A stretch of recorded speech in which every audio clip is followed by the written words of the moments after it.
जय माता दी। इस समय नवरात्र के मंगलमय दिन चल रहे हैं और आज हम पहुंच चुके हैं इस नवरात्र के 5वें दिन पर।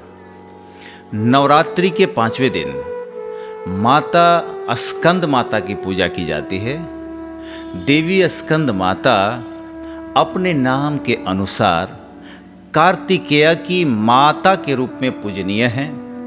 स्कंद यानी कार्तिकेय, और जो कार्तिकेय की माता हैं उन्हें स्कंद माता कहा जाता है। देवी पार्वती की अपने पुत्र कार्तिकेय जी के साथ एक सुंदर लीला है और उसी के कारण उनका ये नाम स्कंद माता पड़ा है।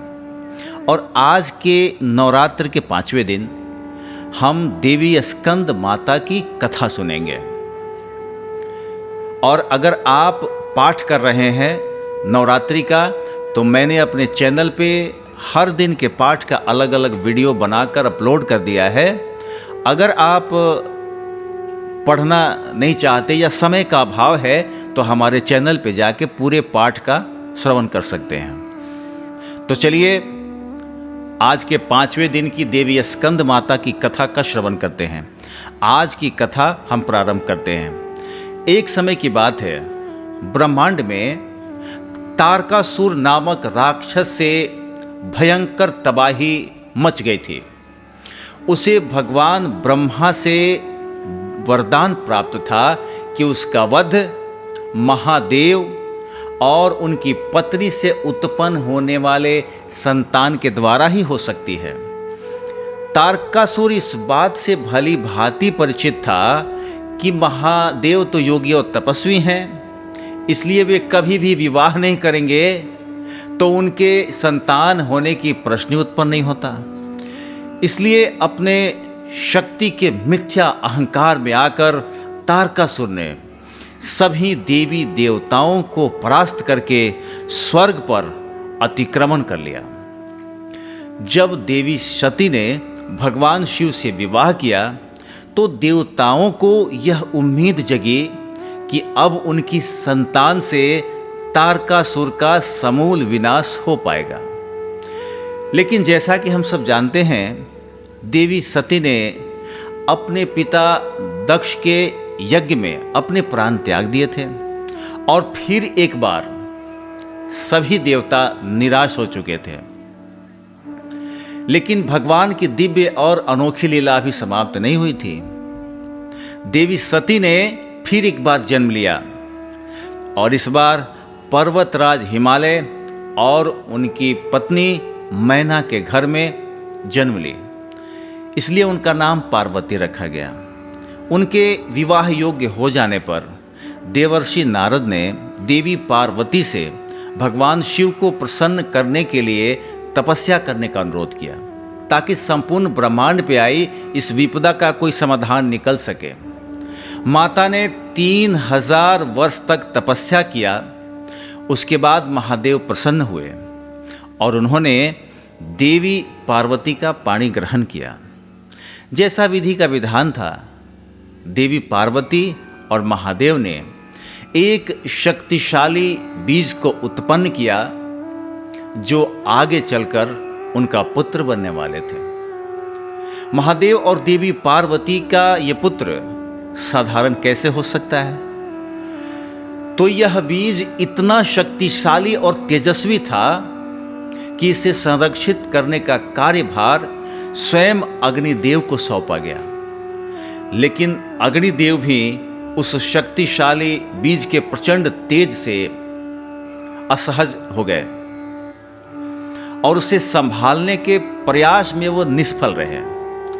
अंततः उस शक्तिशाली बीज को देवी गंगा को सौंप दिया। देवी गंगा ने उस बीज की देखरेख तो की, लेकिन देवी पार्वती अच्छे से जानती थी कि केवल वही इस बीज को अच्छे से संभाल सकती है, क्योंकि उसका तेज संपूर्ण ब्रह्मांड को भस्म करने में सक्षम था। और तब देवी पार्वती ने जल का रूप धारण किया और उस बीज को संरक्षित किया। और कुछ समय बाद कार्तिकेय जी का जन्म हुआ। देवी पार्वती का यह रूप, जिसमें वे अपने पुत्र प्राप्ति के लिए और पालन पोषण करने के लिए जो रूप धरी थी, उसी रूप को स्कंद माता कहा जाता है। जब कार्तिकेय जी का जन्म हुआ तो उनके 6 मुख थे। ऐसा कहा जाता है कि कुछ समय के लिए इस बालक की देखभाल 6 ऋषि पत्नियों ने की थी।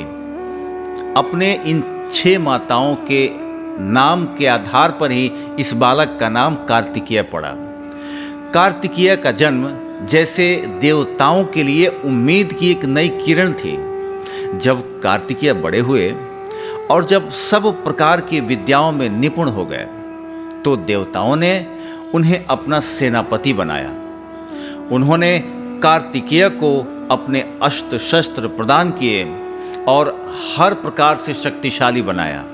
और उसके बाद कार्तिकेय जी ने तारकासुर के विरुद्ध धावा बोल दिया और उसका विनाश करके संपूर्ण ब्रह्मांड को उसके आतंक से मुक्ति दिलाया। तो चलिए अब हम कार्तिकेय जी के बारे में एक रोचक जानकारी देते हैं। एक बार क्या हुआ कि जब वे ब्रह्मा जी से विद्या प्राप्त करने गए थे, तो उन्होंने ब्रह्मा जी से ओम शब्द का अर्थ पूछा। तब ब्रह्मा जी ने 12,000 श्लोकों की सहायता से कार्तिकेय जी को ओम का अर्थ समझाया, लेकिन वे उनके उत्तर से उतने संतुष्ट नहीं हुए। उसके बाद कार्तिकेय जी ने अपने पिता भगवान शिव से ओम का अर्थ पूछा, तो भगवान शिव ने 12 लाख श्लोकों की सहायता से अपने पुत्र को ओम का गहरा अर्थ समझाने का प्रयास किया।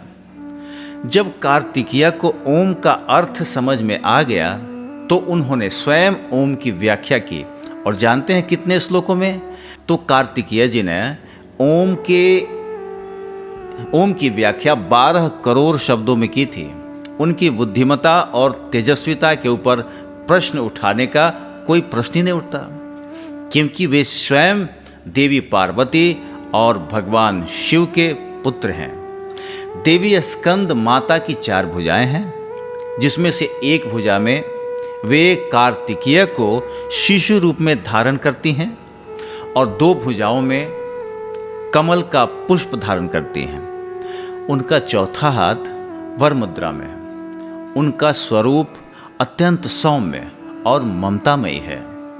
देवी स्कंद माता को पीला रंग विशेष रूप से प्रिय है, इसलिए इस दिन पीले अथवा सुनहरे रंग के वस्त्र धारण करने चाहिए। प्रातः काल में जल्दी उठकर स्नान आदि से शुद्ध होकर गंगा जल से पूजा के स्थान को शुद्ध करना चाहिए।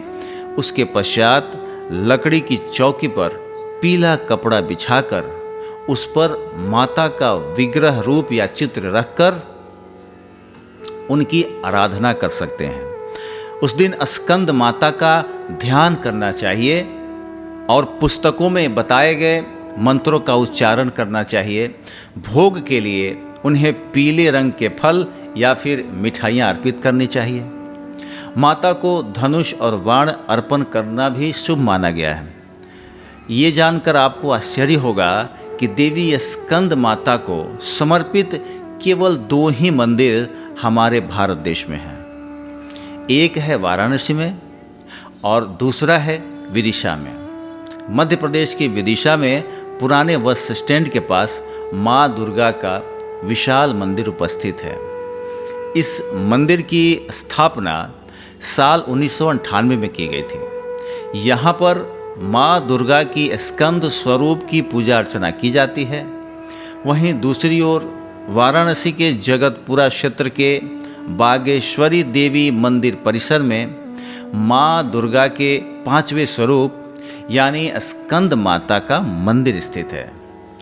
इन दोनों ही मंदिरों में नवरात्रि के 5वें दिन श्रद्धालुओं की भारी भीड़ लग जाती है। इस दिन माता की भव्य आरती और श्रृंगार किया जाता है।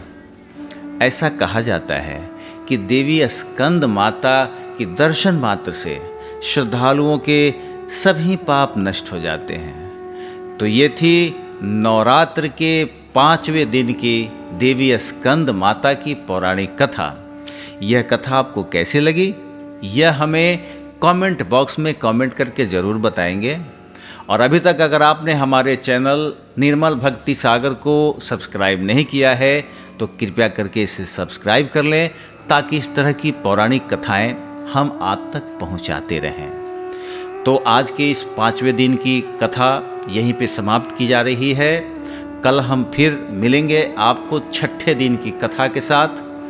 और एक विशेष बात, अगर आप नवरात्रि का पाठ कर रहे हैं और आपके पास समय अभाव है तो आप पाठ का श्रवण करने मात्र से आप दुर्गा जी का आशीर्वाद प्राप्त कर सकते हैं। इसके लिए हमने अपने चैनल पे नवरात्रि के हर दिन का, यानी प्रथम, द्वितीया, तृतीया, चतुर्थ, 5वां, 6ठा, 7वां, 8वां, 9वां सब वीडियो मैंने अपलोड कर दिया है।